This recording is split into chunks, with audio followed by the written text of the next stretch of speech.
तो हम यहाँ पर सोच रहे थे कि अलग से करने के लिए। अच्छा ठीक है, इसी में कर देते हैं। अब यहाँ पे जो है हम यहाँ पर पढ़ाएंगे वर्गीकरण। क्या पढ़ाएंगे?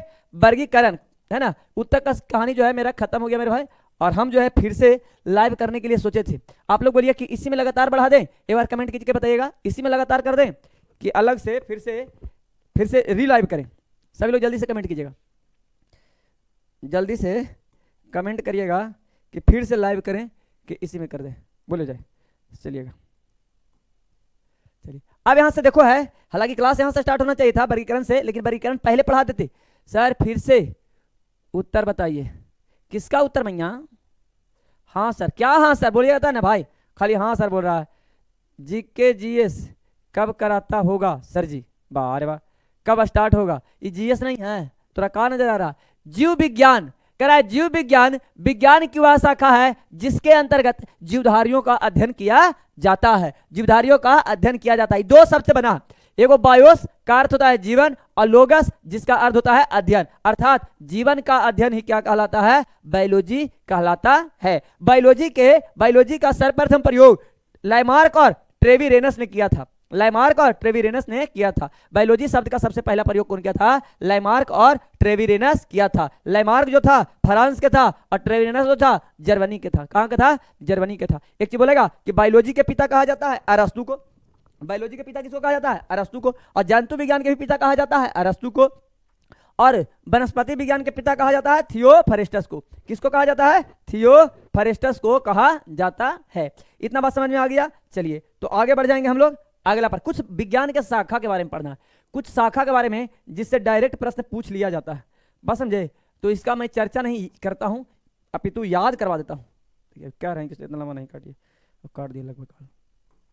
क्या कीजिएगा, जिंदगी भर दुख है ना। एक बार दरोगा बन जाएगा, मध्य निषेध में नौकरी ले लेगा भाई, तो रुपया है ना, बस समझे।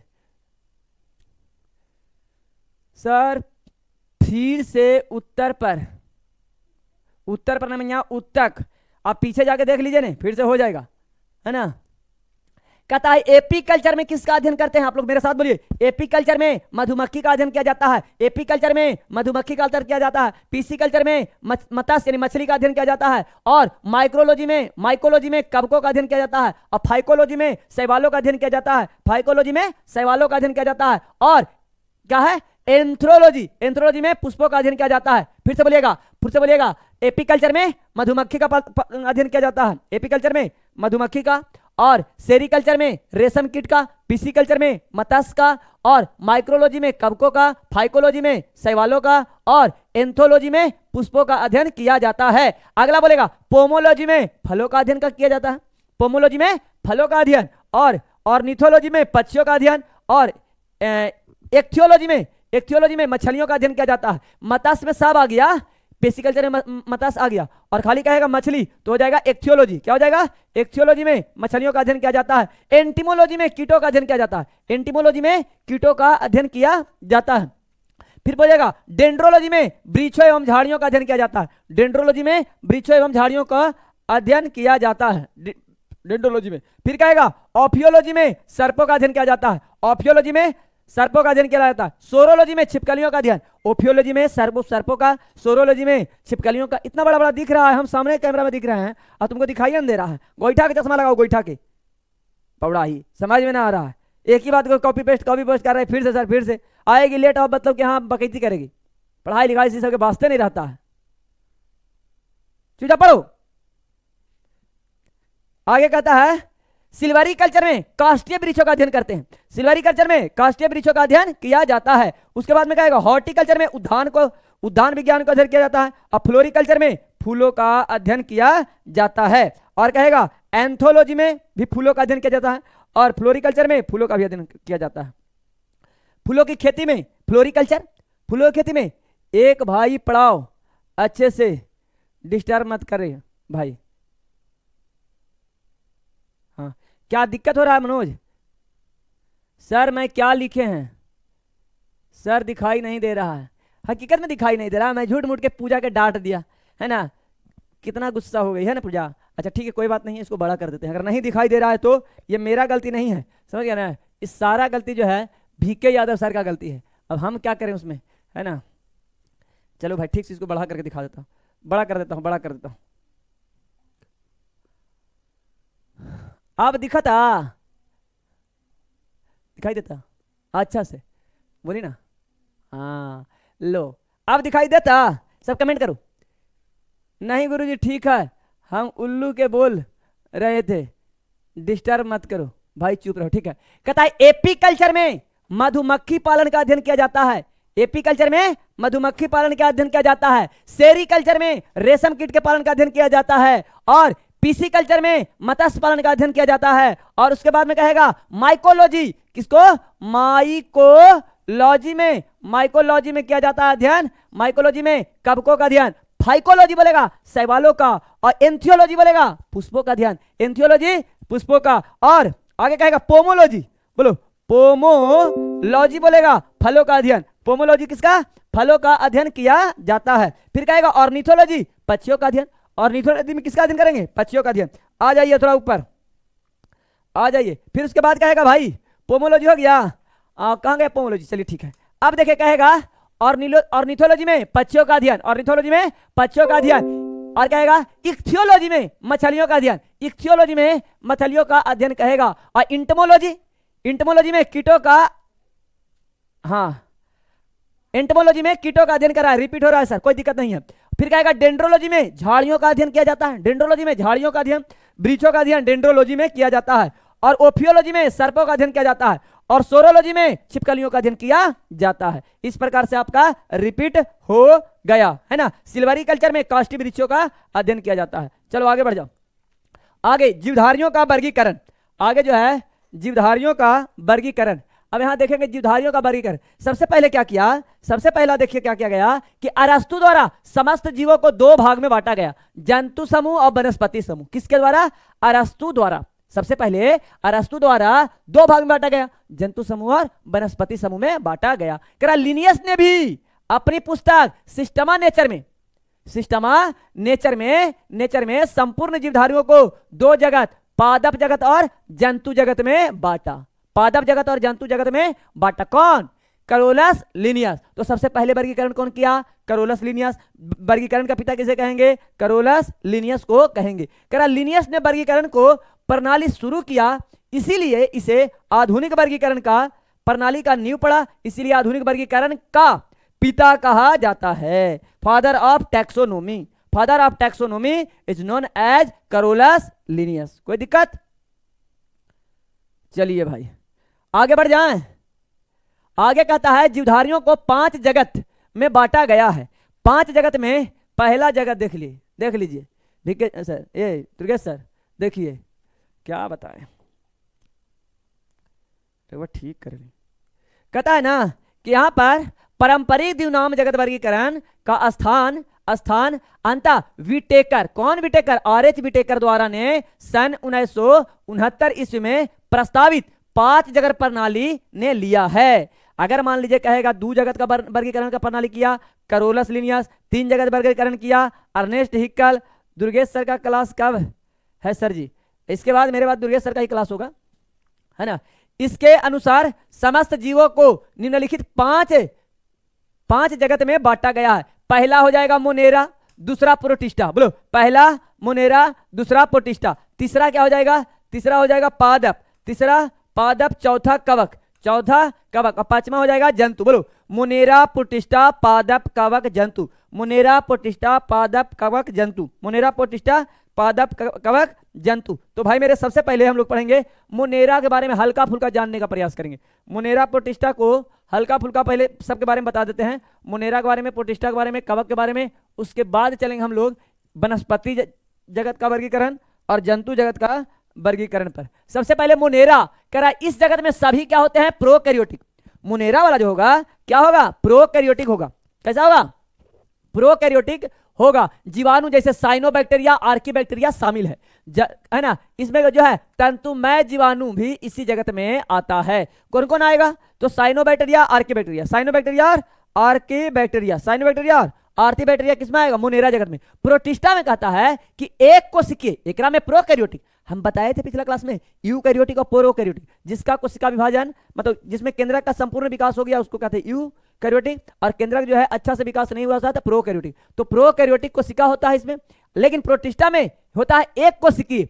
यूकैरियोटिक होता है लेकिन एक कोशिकीय प्रायः जलीय यूकैरियोटिक जीव सम्मिलित है। प्रोटिस्टा में कैसा रहेगा? यूकैरियोटिक रहेगा, एक कोशिकीय रहेगा, और कैसा रहेगा? जलीय रहेगा, है ना। पादप एवं जंतु के बीच स्थित युगलीना इसी जगत में आता है, और युगलीना को ही कहते हैं पादप और जंतु जगत के कड़ी बोला जाता है। पादप और जंतु जगत के कड़ी किसको कहा जाता है? युगलीना को कहा जाता है। यह दो प्रकार के जीवन पद्धति प्रदर्शित करता है। कैसे भाई? सूर्य के प्रकाश में स्वपोषी और प्रकाश के अभाव में परपोषी। जब सूरज के प्रकाश मिल जाता है तो भोजन अपना स्वयं बना लेता है, लेकिन अगर सूर्य का प्रकाश अगर नहीं मिलता है तो भोजन अपना स्वयं नहीं बनाता है। आगे पढ़ेंगे पादप। क्या पढ़ेंगे? पादप। इस जगत में प्रायः सभी रंगीन बहुकोशिकीय, रंगीन मतलब हरा रंग वाला, लाल रंग वाला, पीला रंग वाला, प्रकाश संश्लेषी उत्पादक जीव शामिल होता है। जैसे कौन? शैवाल, मॉस, पुष्पीय, अपुष्पीय, बीजीय पौधे इसी जगत में आता है। कौन कौन? शैवाल हो जाएगा, मॉस हो जाएगा, पुष्पीय, अपुष्पीय, बीज युक्त पौधा सब इसी में पाया जाता है। अब देखेगा मेरे भाई, चलिएगा अब देखना है क्या? कवक। क्या देखना है? कवक और जंतु। तो यहां पर मतलब के ओवरव्यू दे दिए हैं कवक और जंतु।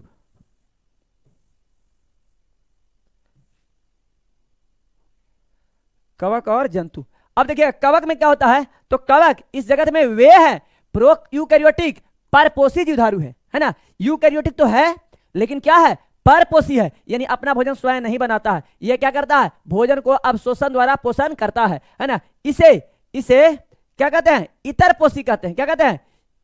इतरपोषी। क्या बोलेंगे? इसे इतरपोषी होते हैं। कह परजीवी अथवा मृतजीवी होता है, दूसरा पर जीवित रहेगा या मरा सड़ा गला पर खा के रहता है ना। इसी कोशिका भित्ति किस चीज का बना होता है? काइटिन नामक जटिल शर्करा की बनी होती है ना। काइटिन का बना होता है। पादप में सेलुलोज का बना होता है। आगे आते हैं जंतु। जंतु जो है बहुकोशिकीय है ना। जंतु संभोजी यूकैरियोटिक उपभोक्ता जीव सम्मिलित किए जाते हैं। एक में भी यूकैरियोटिक रहेगा है ना, परपोषी रहेगा और दूसरे पर आश्रित रहेगा है ना, सम और उपभोक्ता भी जीव रहेगा है ना। इसे क्या कहते हैं? मेटाजोआ भी कहा जाता है। जंतु जगत को मेटाजोआ, और इसी में आएगा प्रोटोजोआ, आगे बताएंगे। जैसे हाइड्रा, जेलीफिश, क्रीमी, सितारा मछली और सरीसृप, उभयचर, पक्षी, स्तनधारी सब इसी जगत में आता है। सबको इसके बारे में पढ़ना है। इतना कोई दिक्कत? बढ़ जाए आगे। चलिए भाई, तो अब यहां से बोल दिया है कि पादप जगत का वर्गीकरण सबसे पहले। अब यहां से पहले यहां पर बता रहा है पादप जगत पढ़ लो पहले, और बाद जाना है कहां? जंतु पर। पादप जगत पढ़ लो पहले। दिख रहा है कि नहीं दिख रहा? देखो तो दिख रहा है कि नहीं? बोलिए। पादप जगत को पढ़ लेना है। कुछ लिखा है पृथ्वी, परपोज, तो रही काम में रहेगा रे नीतीश। तुमको जो है ना कैमरा में घुस के मारेंगे, हम देख रहे हैं, बर्दाश्त से फालतू हो रहा है, बड़ी मार मारेंगे। हाँ, ब्लॉक मतलब हो जाएगा 2 मिनट में। रुकिए, नीतीश है ना, ब्लॉक कर देंगे, फड़फड़ाते रहेगा। एकदम झूठो परपोज और तरपोज कह लेता है। हमारा परपोज करेगा, क्या करेगा? आए बोलो। कहता है पादप का वर्गीकरण कर रहा है।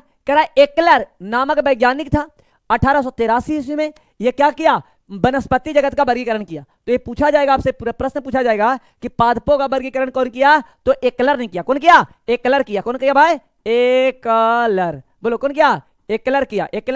कौन किया? एकलर किया। अभी वर्गीकरण तो किया, 2 भाग में किया। एगो बोला कि फूल वाला और एगो बिना फूल वाला। तब बिना फूल वाला को बोला अपुष्पभीद और फूल वाला को बोला पुष्पोभीद, यानी कि क्रिप्टोगैम्स, फेनेरोगैम्स।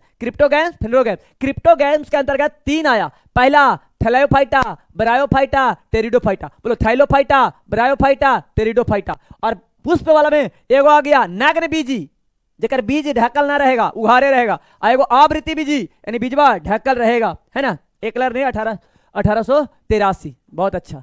अब जरा सुन किया है मनोज कुमार पढ़ाई वाला बात है ना। अब एकरा में जो है ये जो आवृत्ति बीजी होता है, एक बीज पत्री और 2 बीज पत्री, एक एक करके पढ़ना है। और थैलोफाइटा में शैवाल, कवक, जीवाणु किसके अंतर्गत आएगा? थैलोफाइटा के अंतर्गत आएगा। बढ़ जाऊं आगे। अगला अब कहता है अपुष्पभेद के बारे में पढ़ना है। अपुष्पभेद में अगर मान लीजिए हमरा लिखे के रहे तो दो चारे बात लिखे, लेकिन नहीं भाई, क्वेश्चन लड़ाने हैं, साथ साथ में क्या करना है, याद करवाना है ना, इसलिए थोड़ा सा एकदम चलेगा रफ्तार में, रंगदारी के साथ चलेगा। अपुष्पभेद क्या है भाई, तो इस वर्ग के पौधे में पुष्प बीज नहीं होता है, ना फूले रहेगा बाबू, तो बीज कहां से आवेगा, फूल रहेगा तब ना बीज आवेगा, तो फूल बीज में बटा नहीं होता है। पहला पढ़ेंगे थाइलोफाइटा, दूसरा पढ़ेंगे ब्रायोफाइटा, तीसरा पढ़ेंगे टेरिडोफाइटा। तो थाइलोफाइटा में एकरा में क्या होगा, जड़ तना पत्ती कुछ नहीं रहेगा, जड़ तना पत्ती कुछ नहीं रहेगा। अरे भाई अर्थात इस पौधा में जड़ तना पत्ती आदि विभक्त नहीं होता है, और जड़ तना पत्ती विभक्त नहीं होता है, इसी को कहते हैं इस समूह के पौधे का शरीर सुकाय होता है। सुकाय मतलब थाइलस होता है। क्या होता है, थाइलस। पत्ते न चलेगा एकदम सीधे, है ना, पत्ते न चलेगा कि जड़ भाई की तना है कि पत्ती है, ये रहेगा वही रहेगा, पीछे में खाली रहेगा। सुकाय शरीर कहते हैं, यानी थाइलस कहते हैं, यानी जड़ तना पत्ती नहीं रहेगा, तो क्या बोलेंगे भाई, थाइलोफाइटा। जड़ तना पत्ती नहीं रहेगा तो क्या कहेंगे, थाइलोफाइटा। अब पहले बोल दिया है अपुष्पभेद, तो फूल में फूल और बीज रहने का तो कोई चांस नहीं है। अब फूल नहीं रहेगा तो फल नहीं रहेगा, फल नहीं रहेगा तो बीज नहीं रहेगा। तो यहाँ में जड़ तना पत्ती की बात कर दिया, तो जड़ भी नहीं है, तना भी नहीं है, पत्ती भी नहीं है, इसका शरीर जो है थाइलस होता है। एक में सबसे पहला जो है एग्जाम्पल इस शैवाल है। क्या है भाई, शैवाल। क्या है, शैवाल। शैवाल के अध्ययन को अभी बोले थे फाइकोलॉजी, और कवकों के अध्ययन के माइकोलॉजी, है ना। शैवाल के अध्ययन को फाइकोलॉजी, कवकों के अध्ययन को माइकोलॉजी कहा जाता है। शैवाल प्रायः पर्णहरित युक्त, यानी बाबू इरा में क्लोरोफिल रहेगा। संवहनी उत्तक रहित, यानी संवहनी उत्तक जाइलम फ्लोएम नहीं होता है। आत्मपोषी, जब हरा है भाई तो ये क्या होगा, ऑटोट्रॉप्स होगा, अपना भोजन खुदे बनावेगा। इसका शरीर सुकाय दृश्य होता है। सुकाय दृश्य मतलब थाइलस होता है, जड़ तना पत्ती में विभक्त नहीं होता है। फिर से बोलेगा कि थाइलोफाइटा में सबसे पहला कौन आया, शैवाल। शैवाल में जड़ तना पत्ती नहीं होगा, संवहन उत्तक नहीं होगा, क्लोरोफिल होगा, भोजन अपना स्वयं बनावेगा, भोजन अपना स्वयं बनाएगा। अगला बढ़ जाए, अगला देखिए क्या कहता है, शैवाल। क्या बोलेगा, शैवाल बोलेगा। शैवाल, शैवाल क्या है, शैवालों के अध्ययन को फाइकोलॉजी कहा जाता है। ये तो बताइए दिए, शैवालों के अध्ययन को क्या कहा जाता है, फाइकोलॉजी कहा जाता है। ये चीज बता चुके हैं। आगे शैवाल का लाभ। लाभ क्या है भाई, इस शैवाल से लाभ क्या है, तो भोजन के रूप में फोरफाइरा, अल्वा, सरगोसम, लेमिनेरिया, नॉस्टक आदि मिलता है। शैवाल जो है ना खाने के रूप में मिलता है, भोजन के रूप में मिलता है। कौन कौन कौन बोलो, फोरफाइरा, बोलो फोरफाइरा, और कौन, अल्वा, और कौन, सरगोसन, और कौन, नॉस्टक, और लेमिनेरिया। लेमिनेरिया ये सब क्या है, शैवाल है। आपको बोलेगा कि निम्न में से कौन जो है शैवाल है, तो ये हो जाएगा फोरफाइरा, है ना, अल्वा, और क्या हो जाएगा, सरगोसम, लेमिनेरिया, नॉस्टक आदि। कहता है आयोडीन बनाने में लेमिनेरिया, फ्यूकस, एक्लोनिया आदि का उपयोग करते हैं। किस बनाने में, आयोडीन बनाने में। बोलो भाई, आयोडीन बनाने में लेमिनेरिया का उपयोग किया जाता है, फ्यूकस का उपयोग किया जाता है, एक्लोनिया का उपयोग किया जाता है, एक्लोनिया का उपयोग किया जाता है। खाद के रूप में, माने खाने वाला खाद के रूप में नॉस्टक, वेना, बिना, केल्प का उपयोग किया जाता है। केल्प, है ना, किसको किसको, केल्प का उपयोग किया जाता है खाद के रूप में। नॉस्टक, खाद मतलब बुने वाला खाद। अगर खाद देखिए भाई ऐसे रहे, खा और दा रहे तो समझो उर्वरक, और खा धा रहे, खाद रहे तो समझो खाए वाला। ठीक है, तो इसको कहते हैं खाद के रूप में, खाद के रूप में, उर्वरक के रूप में। औषधि बनाने में क्लोरेला से क्लोरेलिन नामक प्रतिजीवी एवं लेमिनेरिया से टिंचर आयोडीन बनाया जाता है। लेमिनेरिया से टिंचर आयोडीन जो जख्म उखम पर काम करता है, और ये जो एंटी प्रतिजीवी यानी एंटीबायोटिक बनाया जाता है। क्या बनाया जाता है, एंटीबायोटिक दवा बनाया जाता है। किससे, क्लोरेलिन से। क्लोरेलिन से एंटीबायोटिक दवा बनाया जाता है, और लेमिनेरिया से क्या बनाया जाता है, टिंचर आयोडीन बनाया जाता है, दवा बनाया जाता है। आगे कहता है अनुसंधान कार्यों में क्लोरेला, एसिटेबुलोरिया, है ना, और क्या, बुलोनिया आदि का उपयोग किया जाता है। ऐसा एक बात बताते हैं आप लोग को, जरा सुनिएगा कि जो क्लोरेला है ना भाई, क्लोरेला जो है, ये जो है क्लोरेला नामक जो है जीवाणु, हो सुनेगा, क्लोरेला नामक शैवाल जो है ये अंतरिक्ष यान ले जाता है। अंतरिक्ष यान में केविन के हौज के रूप में उगाकर अंतरिक्ष आदि प्रोटीन युक्त भोजन करता है। क्लोरेला में बहुत ज्यादा मात्रा में प्रोटीन होता है, तो बिना मतलब ऑक्सीजन के क्या होता है, उग जाता है, और उसको में से खाता है, उसको ऑक्सीजन भी मिल जाता है, और उसके बाद में क्या होता है, उसके बाद में भोजन के रूप में भी उपयोग कर लेता है। किसका, क्लोरेला का उपयोग करता है। इससे प्रोटीन युक्त भोजन, जल और ऑक्सीजन प्राप्त किया जा सकता है। कि जल में बड़ी मात्रा में पोषक तत्व की उपस्थिति और प्लवन शैवाल की अत्यधिक वृद्धि के कारण बनती है, जिससे शैवाल प्रस्फुटन कहते हैं। शैवाल प्रस्फुटन जल की गुणवत्ता और मछलियों की मृत्यु को गिरावट का कारण बनता है। ढेर सारा शैवाल उग गया ढेर सारा, उसी को क्या कहेंगे? शैवाल प्रस्फुटन कहेंगे। क्या कहेंगे? शैवाल प्रस्फुटन। अब पूरा शैवाल पानी में झप गया तो पानी को खराब कर देगा पहला, और मछलियां को क्या करेगा? मार देगा। मछलियां को क्या करेगा? मार देगा। चलिए आगे पढ़ेंगे कवक। क्या पढ़ेंगे मेरे भाई? कवक। हाँ इतने हैं। कवक देखना है। क्या देखना है? कवक। कवक क्या है? पहला तो पढ़ लिया शैवाल, दूसरा कवक, और कवकों के अध्ययन को बोल दिए हैं माइकोलॉजी कहा जाता है। इस कवक में पर्णहरित नहीं होता है, ओकरा में पर्णहरित था, एरा में पर्णहरित नहीं है, संकेंद्री संवहन उत्तक भी नहीं है ना, थैलोफाइट है। एरा में ना पर्णहरित है ना एकरा में संवहन उत्तक है। उसमें संवहन उत्तक नहीं था, इसमें भी संवहन उत्तक नहीं है। ओरा में क्लोरोफिल था, एरा में क्लोरोफिल भी नहीं है। कवक का लंबे अत्यंत महीन लगभग पारदर्शी सूत्रों का संयोजन है जिसे हाइफी कहा जाते हैं। हाइफी कहा जाता है।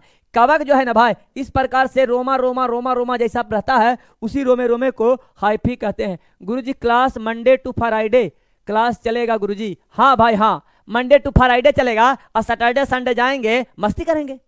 बात समझा ना? हाँ तभी मंडे टू फ्राइडे ही चलेगा। मैं सैटरडे संडे को जो है ना थोड़ा सा आराम करता हूँ। बात समझे? नहीं आराम करेंगे भाई तो इतना एनर्जी में जब पढ़ा रहे हैं फुल एनर्जी में, तो बताइए क्या होगा?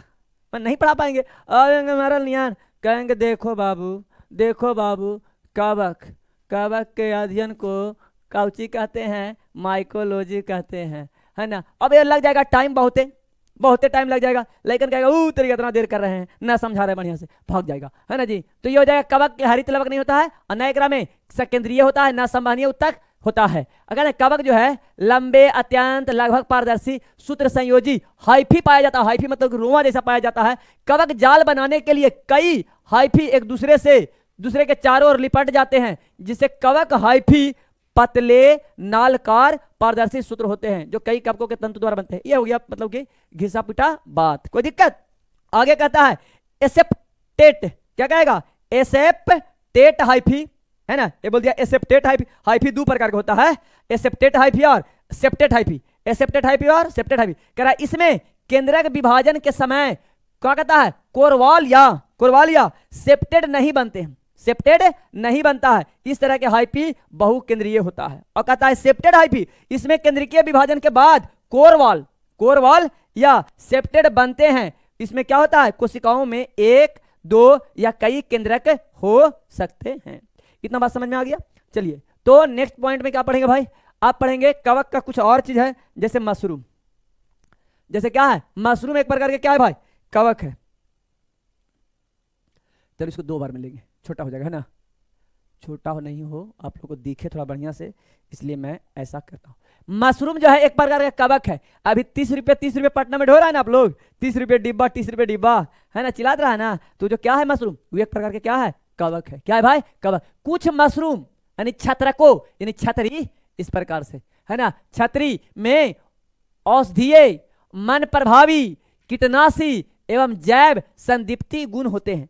जो कुछ कवक है उसका दवा बनाने में उपयोग किया जाता है। कह रहा है कवक के संचित भोजन ग्लाइकोजेन में होता है। कवक में जो भोजन जमा होता है वो किस चीज में? ग्लाइकोजेन में जमा होता है। हालांकि जंतु में भी जो भोजन जमा होता है किस चीज में होता है? ग्लाइकोजेन में जमा होता है। कोशिका भित्ति, इसकी कोशिका भित्ति किस चीज का बना होता है? काइटिन की बनी होती है। आगे कहता है सैक्रोमाइसेस नामक कवक डबल रोटी के निर्माण में किया जाता है। डबल रोटी आप लोग खाते हैं? डबल रोटी मतलब जिसको कहते हैं ब्रेड, क्या बोलते हैं?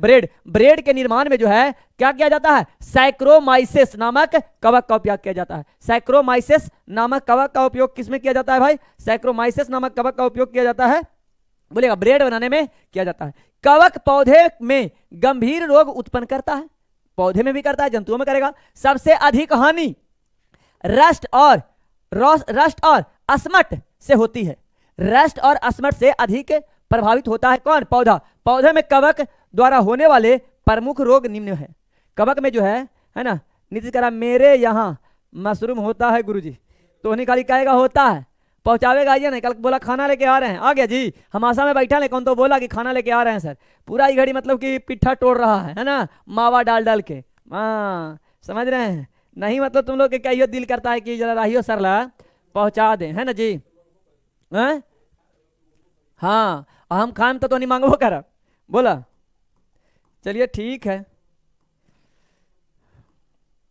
चलिए अब आता है कि होने वाला रोग, रोग जो है निम्नलिखित है। सबसे पहला मेरे भाई, मेरे बबुआ, मेरे सोनवा ध्यान देगा जरा बढ़िया से कि भाई रे कहता है ना सरसों में सफेद रस्ट, सरसों में सफेद रस्ट, गेहूं में ढीला रस्ट, ढीला ढीला समट है ना। और उसके बाद में कहता है गेहूं में किट्टू रोग, गेहूं में किट्टू रोग है ना, रस्ट ऑफ वेट। आलू में अंगमारी, गन्ने में लाल अपक्षय, ये सब किसके कारण होता है? कवक में होता है। मूंगफली में टिक्का रोग, ये सब मूंगफली के कारण होता है। आलू में मस्सा रोग, ये सब किसके कारण होता है? तो भाई मेरे किसके कारण? ये सब कवक के कारण होता है। अगर रोग बोला जाए तो दम्मा कौन सा कवक से होगा? अस्परजिलस फ्यूमेगेटस से, अस्परजिलस फ्यूमेगेटस से दम्मा रोग होता है, दम्मा। बस समझा। एथलीट फुट होता है टीनिया पेडिस से, एथलीट फुट किससे होगा? टीनिया पेडिस से। खाज खुजली जो होता है एकेरस अस्केबिज से, है ना, एकेरस एकेबिज से खाज खुजली होता है। बात समझे। गंजापन किसके कारण होता है? टीनिया केपिटिसस से। किससे होगा? टेनिया केपिटस। बोलिए टेनिया केपिटस से होता है ना। कराए गुरुजी हम मशरूम से मधेपुरा, अच्छा रनीटोल से हैं गुरुजी, पटना में 155 किलोमीटर दूर हैं। बाप रे उतना दूर से पढ़ रहे हैं। और बताइए आप जो है खाली नीरज जी आप खाली बदमाशी करते हैं। हम नीतीश दूसरा है, नीरज जी बदमाशी खाली करते हैं, बदमाशी नहीं करना। दाद क्या होता है? तो ये किसके द्वारा होता है? ट्राइकोफाइटम है ना, ट्राइकोफाइटन लेस्कोसाई से होगा। गन्ने में जो लाल रस्ट होगा ये होगा क्लोटोट्राइकम से होगा, क्लोटोट्राइकम से होगा। ये सब चीज आपको क्या करना है? याद करना है। चलिए तो आगे कहता है ब्रायोफाइटा। क्या बोल रहा है भाई? तो ब्रायोफाइटा, ब्रायोफाइटा, थाइलोफाइटा पढ़ लिया ना। अब थाइलोफाइटा के बाद क्या पढ़ेंगे? ब्रायोफाइटा। तो ब्रायोफाइटा यह सबसे सरल अस्थायी पौधा समूह है। इस प्रभाग में लगभग 25,000 जातियां सम्मिलित है। सबसे ज्यादा तो थाइलोफाइटा होता है, लेकिन एकरा में कितना होता है? 25,000 लगभग शामिल होता है। कह रहा है इसमें संवहन उत्तक अर्थात जाइलम और फ्लोएम का पूर्ण अभाव होता है। एकरो में जाइलम और फ्लोएम नहीं रहेगा, संवहन उत्तक नहीं होता है। जाइलम फ्लोएम क्या होता है? नहीं होता है। ना थाइलोफाइटा में रहेगा और ना ब्रायोफाइटा में रहेगा। इस समुदाय को वनस्पति जगत का उभयचर कहा जाता है। ये भाई पनियों में रहेगा और स्थल पर भी रहेगा, इसीलिए इसे क्या कहा जाता है? उभयचर कहा जाता है। उभयचर मतलब एम्फीबिया। कहता है इस समुदाय के पौधे मृदा अपरदन को रोकने में बड़ा महत्वपूर्ण। मृदा अपरदन ये ढेर मनी हरियर हो जाएगा, मिट्टी के कटाव नहीं होने देगा। कौन? ब्रायोफाइटा। कह रहा है स्फैगनम नामक मॉस अपने स्वयं के भार से 18 गुना अधिक पानी सोखने की क्षमता रखता है। अपना भार से क्या गुना? 18 गुना अधिक पानी सोख लेगा। इसीलिए माली लोग उपयोग करता है इसका पौधों के एक स्थान से दूसरे स्थान ले जाने के लिए, है ना सर। नोट बना ले गुरुजी, बना लीजिए, कोई दिक्कत नहीं है ना। क्या होता है माली जो लोग है, लेकिन पेन से लिख करके अच्छा से बनाइएगा, समझ रहे ना। माली लोग जो है पौधा के चारों तरफ रख देगा, क्या चारों तरफ रख देगा स्फेगनम। और स्फेगनम जो है अपने भार का 18 से अधिक प्रतिशत क्या करता है? भार को सोख लेता है। जिससे क्या होगा भाई? जिससे क्या होगा? जिससे क्या होता है कि पानी की मात्रा कमता नहीं है। स्फेगनम मॉस का प्रयोग ईंधन के रूप में किया जाता है। स्फेगनम का उपयोग ईंधन जलावन के रूप में भी कहते हैं। स्फेगनम मॉस का उपयोग एंटीसेप्टिक दवा के रूप में भी उपयोग किया जाता है। इतना बात समझ में आ गया मेरे भाई? कोनो दिक्कत है तो बोल दिया जाए। आगे पहला पढ़े थाइलोफाइटा, दूसरा पढ़ेंगे ब्रायोफाइटा। थोड़ा सा थाइलोफाइटा और ब्रायोफाइटा से आगे जो है थोड़ा सा स्टैंडर्ड है टेरिडोफाइटा। थोड़ा स्टैंडर्ड क्या है? टेरिडोफाइटा। थोड़ा ज्यादा नहीं स्टैंडर्ड है, थोड़ा स्टैंडर्ड है। बस समझे? थोड़ा स्टैंडर्ड है, थोड़ा स्टैंडर्ड है टेरिडोफाइटा जो देख लेंगे हम लोग। टेरिडोफाइटा क्या है भाई? कह रहा है इस समूह के पौधे नमी छायादार स्थान, जंगल एवं पहाड़ों में रहेगा। जंगल में रहेगा, पहाड़ में रहेगा, नमी जगह पर रहेगा, जहां पे पानी का मात्रा हल्का रहता है उस जगह पे पाया जाता है। पौधे के शरीर में जड़, तना, शाखा एवं पत्तियां में विभेदित रहता है। एकरा में जड़ भी रहेगा, तना भी रहेगा, पत्तियां भी रहेगा, शाखा भी रहेगा। सजावटी पौधा जो होता है सब यही सब होता है, सब चीज रहता है। पौधों में बीजाणु जनन होते हैं स्पोर के द्वारा। जनन की क्रिया बीजाणु के द्वारा होता है। जनन क्रिया किसके द्वारा होता है? बीजाणु के द्वारा होता है। कह रहा है इस समुदाय के पौधे में संवहन उत्तक पूर्ण विकसित होते हैं। है ना। संवहन उत्तक क्या होता है, पूर्ण विकसित होते हैं, परंतु जाइलम में वेसेल्स तथा फ्लोएम में सह कोशिकाएं नहीं होते हैं। जाइलम में वेसेल्स यानी नली और फ्लोएम में क्या कहता है, फ्लोएम में सह कोशिका, सह कोशिका जिसको सखी कोशिका कहते हैं, वो नहीं पाया जाता है। अब हम लोग देखेंगे पुष्पोभिद या फूल वाला पौधा, है ना। ये तो पढ़ लिए, क्या पढ़ लिए, ये पढ़ लिए क्रिप्टोगैम्स। आप पुष्पोभिद में 3 प्रकार के, थैलोफाइटा, ब्रायोफाइटा, टेरिडोफाइटा। ब्रायोफाइटा बीच वाला को उभयचर कहा जाता है, और टेरिडोफाइटा को कहते हैं सरीसृप, उसको उभयचर बोलते हैं, और टेरिडोफाइटा को बोलते हैं सरीसृप। पादप जगत का सरीसृप बोला जाता है, पादप जगत का क्या बोला जाता है, सरीसृप बोला जाता है। इस समूह के पौधे पूर्ण विकसित होते हैं। कैसा वाला, पुष्पोभिद फल पूरा तरीका से विकसित रहेगा, जड़, तना, पत्ती, फूल, फल सब रहता है, बीज उज सब रहता है। इस समूह के सभी पौधे फूल, फल, बीज होते हैं। इस समूह के पौधे 2 समूह में बांटा जाता है, नग्न बीजी और आवृत बीजी। जेकर बीज ढकल नहीं रहेगा नग्न बीजी हो जाएगा, जिसका बीज ढकल रहेगा वो आवृत बीजी हो जाएगा। आगे हम लोग पढ़ेंगे पहिलका नग्न बीजी पौधा। क्या भाई, नग्न बीजी पौधा। फिर रिपीट दिए, कहा रिपीट ये दिए हैं। नग्न बीजी पौधा क्या है भाई, तो 2 पन्ना है करा। इस नग्न बीजी पौधा करा, इसके पौधे वृक्ष, झाड़ी, आरोही के रूप में यानी कि बढ़ते क्रम में होता है ना। पौधे काष्ठीय होता है, बहुवर्षीय होते हैं, लंबे होते हैं। इससे क्या मिलता है, लकड़ी मिलता है, और लंबा होता है, और क्या होता है, ये जो है बहुत लंबा होता है और बहुवर्षीय होता है, 1 आध वर्ष नहीं होता है। इसकी मुलायम जड़ें विकसित होती है। इसके जड़ कैसा होता है भाई, मुलायम होता है। परागकण की क्रिया वायु द्वारा होता है। किसके द्वारा होता है, वायु द्वारा परागकण की। ये मरुभीद जीरोफाइट होता है। जीरोफाइट मतलब मरुस्थल में उगता है, मरुस्थल में भी उगता है। कह वनस्पति जगत का सबसे ऊंचा पौधा सिकोया जो है सेम्परवीरेंस इसी का है। कितना, जो सिकोया मतलब की है सेम्परवीरेंस इसी जगत के अंतर्गत आता है। इसकी ऊंचाई कितना है, 120 मीटर। और कास्ट रोडवुड है ना, रोडवुड ऑफ कैलिफोर्निया भी कहा जाता है। इसको क्या कहा जाता है, कास्ट रेडवुड ऑफ कैलिफोर्निया कहा जाता है। सबसे छोटा अनावृत पौधा जामिया पिग्मिया है। सबसे लंबा कहेगा तो रेडवुड, और सबसे छोटा कहेगा तो जामिया पिग्मिया कहेगा। कोई दिक्कत है मेरे भाई, आगे बढ़ जाओ। चलिए आगे जो है थोड़ा सा और है। फिर कहता है ना कि जीवित जीवाश्म साइकस जो है इसी के अंतर्गत आता है। जीवित जीवाश्म जो है क्या है, साइकस। जीवित जीवाश्म साइकस, जिंगो बाइलोवा और क्या एवं मेटासिकोया इसी के अंतर्गत आते हैं। जीवित जीवाश्म कहा जाता है। किसको कहा जाता है, साइकस को, जिंगो बाइलोवा को और मेटासिकोया को कहा जाता है। जिंगो बाइलोवा को मेडन हेयर ट्री कहा जाता है। जिंगो बाइलोवा क्या कहते हैं, मेडन हेयर ट्री कहते हैं। गुरुजी क्या लिखा है, टेरिडोफाइटा रिपीट कर दीजिए गुरुजी। टेरिडोफाइटा जो है भाई, टेरिडोफाइटा नमी वाला जगह में पाया जाएगा, जड़, तना, पत्ती में विभेदित रहता है। लेकिन उसमें क्या होता है कि सखी कोशिका और जो जाइलम है, जाइलम का जो बाहिका कोशिका होता है वो अनुपस्थित होता है। यही तो है इतना पे। साइकस के बीजांड एवं नर युग्मक पादप जगत का सबसे बड़े होते हैं। पाइनस परागकण इतनी तादाद में होता है कि पीले बादल छा जाता है। पीला बादल छा रहा है, पाइनस का इतना मतलब कि परागकण होता है, परागकण इतना निकलता है कि आसमान में पीला बादल छा जाता है, इतना धुआं हो जाता है। बात समझे। चलिएगा आगे कहता है जिम्नोस्पर्म का आर्थिक महत्व। अब जिम्नोस्पर्म देख लेते हैं, और जिम्नोस्पर्म का क्या देख लेंगे, आर्थिक महत्व देख लेंगे।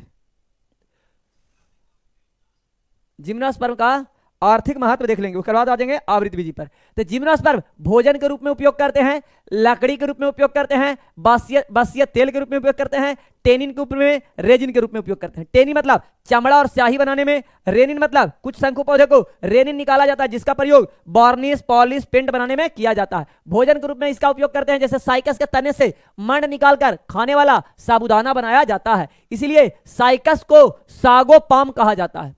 साइकस को क्या कहा जाता है, सागोपाम कहा जाता है। साबूदाना बनाया जाता है किससे, साइकस से साबूदाना बनाया जाता है। लकड़ी के रूप में जैसे फर, सेडार, लॉर्च, साइप्रस, सेकोया, देवदार, स्प्रू आदि के लकड़ी फर्नीचर, दरवाजा, पलंग बनाने में उपयोग किया जाता है। हो गया। बाकी आप लोग बोले दिए कि बसिया तेल, जैसे चीड़ के तेल से तारपीन, देवदार के लकड़ी से सेंड्रस तेल बनाया जाता है, तथा ज्यूनी पेरस की लकड़ी से सेड सेड स्कॉट कॉस्ट सेड स्कॉस्ट तेल निकाला जाता है। चलिए भाई, अब ज्यादा नहीं रह गया। अब हम लोग पढ़ेंगे अनावृत बीजी पौधा। अनावृत बीजी पौधा क्या है भाई? तो अनावृत बीजी पौधा का देखिएगा, अनावृत बीजी पौधा में क्या हो जाएगा, इस उपसमूह पौधे में बीज फल के अंदर होते हैं। इसके वाला बोला आवृत्ति वाला बोला, आवृत्ति वाला क्या बोला था, ये आवृत बीज। अनावृत्ति वाला क्या बोला, अनावृत्ति वाला के बीज जो होगा फल के अंदर नहीं होगा, बाहर होगा। लेकिन आवृत्ति बीज वाला में जो होगा वो बीज जो होगा फल के अंदर होगा। इसमें जड़, पत्ती, फूल, फल, बीज संपूर्ण विकसित होगा। जड़, तना, फूल, पत्ती सब रहेगा। इस उपसमूह के पौधे में बीज पत्रों में बटा होता है संख्या के आधार पर। बीज एक पत्र होता है और बीज दो पत्र होता है। बीज जो होता है जैसे चना दूध में बट गया, तो इसका जो पौधा होता है दो भाग में बटा होता है, एक बीजपत्री और द्विबीजपत्री भाग में बटा होता है। एक बीजपत्री पौधा उन पौधों को कहते हैं जिनका बीज सिर्फ एक बीज पत्र होते हैं। इस कुल के नाम को प्रमुख पौधे निम्न है। चलिए, ये लास्ट रहा आज का लास्ट टॉपिक है, ये समझ गए भाई। ये जो है लास्ट है, एक बीजपत्री दो बीजपत्री का यहां पर देखना है। कुल का नाम दे दिया है, क्या दे दिया है, कुल का नाम लिलिएसी, लहसुन और प्याज। लिलिएसी कुल का कौन हो जाएगा, लहसुन प्याज।